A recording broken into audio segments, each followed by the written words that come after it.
final project presentation this afternoon is the Collaborative Industry Partners Program, CIP as I know it affectionately known as, presented by Hussein Baramini, one of our very own professors at Elizabethtown College. Hussein is a professor of finance and international business, and this pilot project provided marketing information to companies looking for opportunities to expand their business internationally. Hussein?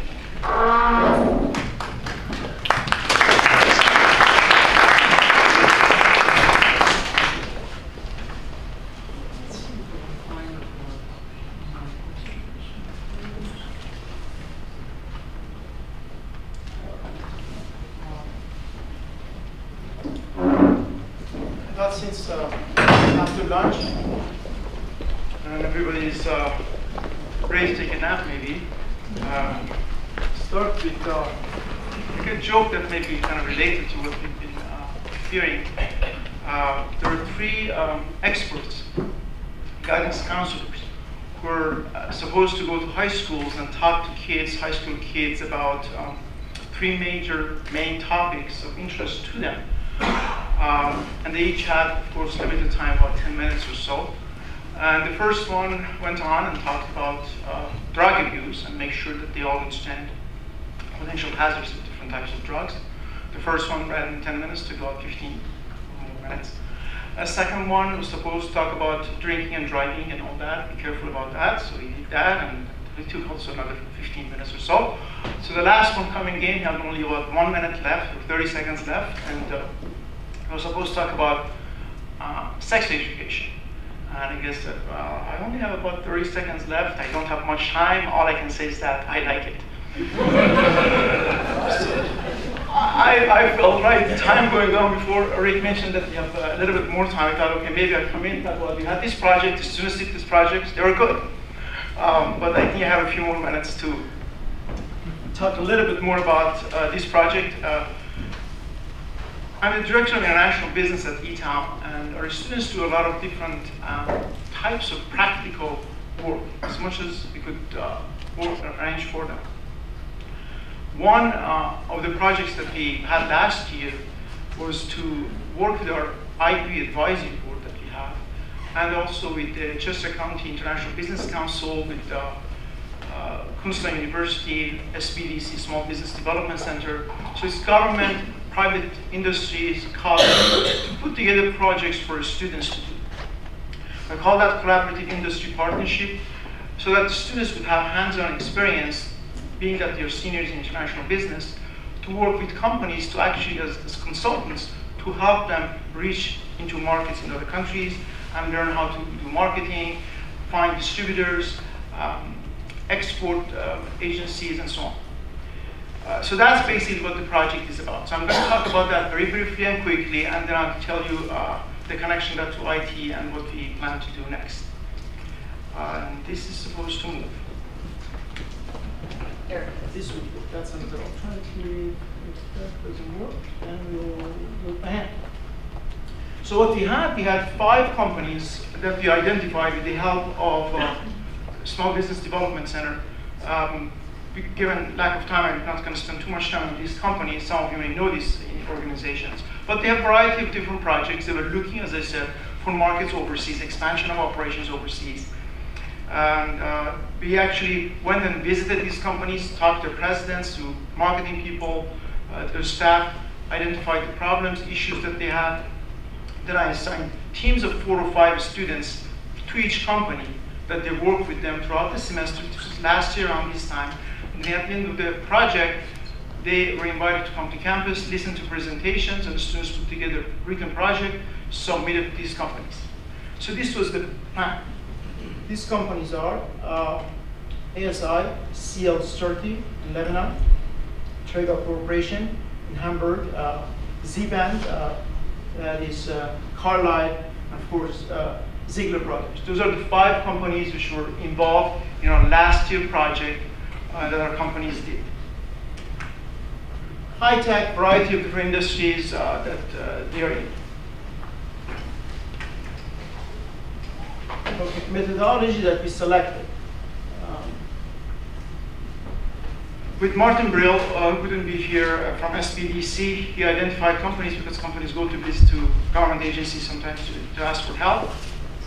Student teams, as I mentioned, visited the companies, and of course the research project involved digging very deep into information, calling, contacting embassies, offices, banks, and all that, depending on the type of project, to be able to put together specific, actionable results for companies, something that companies can actually use. And since they were consulting, I told them, you need to do that for grade. You're not going to be paid for it, but this is important because they get grade as a result. And of course, they needed to write a progress report and make a final presentation that they did in April of last year. Challenges that they had, time constraints, of course, because they had their own Harvard business cases and exams and textbooks and a lot of other things that they were doing. In addition to that, this was something else that they needed to do. Related to their challenges that they had, coordinating teamwork, understanding some of the issues that they have that usually Google search and Google would not be helpful to them. Otherwise, companies actually do it themselves. It is something beyond that that they needed to do. Students learned, of course, teamwork, as I said, prioritize, assign tasks, improve communication skills, delegate responsibilities, some of the major hands-on experiences. International business, you of course learn a lot in terms of theory and concepts and Harvard business cases, but actually doing it for a company, doing a project for a company, that's something that they may get as a first type of assignment when they start working in an organization. So students afterwards were given a survey, asked them what they've learned. This is a couple of comments from students that I put up here for you to read. In terms of actual practice, and the other one in terms of the depth of understanding that no other classroom obviously could provide. So there were a variety of comments from the students. It's very similar in terms of how it helped the students. And companies, we asked companies to also give us input. And this is the comment from the president of one of the companies.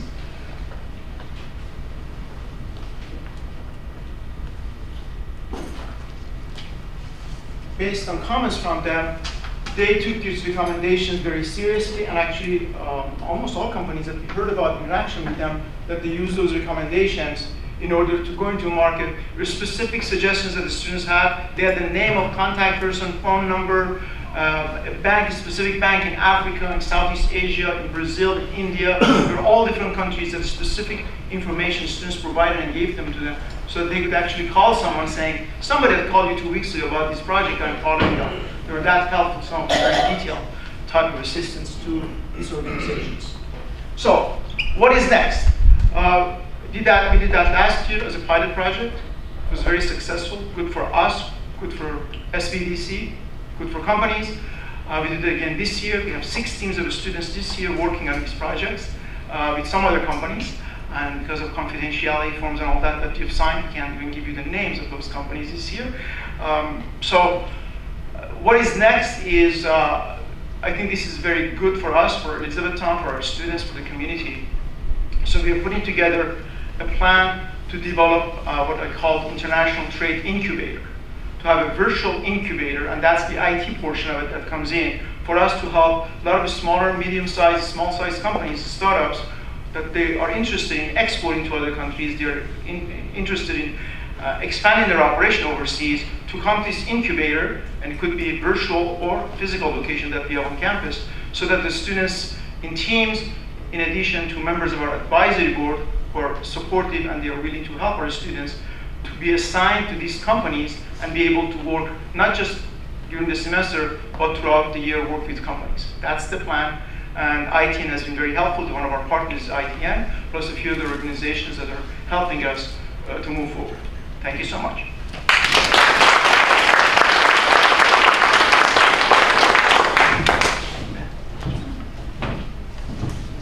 Thank you, Hussein. Thank you, all of you. I think you're hearing more and more about this blurring intersection between academia and the real world, particularly the business world, and how student work is enhancing the business or can enhance the business and fuel economic development. At the same time, better prepare our students for work when they leave our institutions and head out to their first job and enter their careers. So this is the kind of projects you're going to hear more and more and more about. It's a major thrust nationally, but certainly within the ITN network of schools, it is a major initiative that is moving forward. So we're glad you're here and glad we could share some of our stories with you. How about some questions for any of our panelists?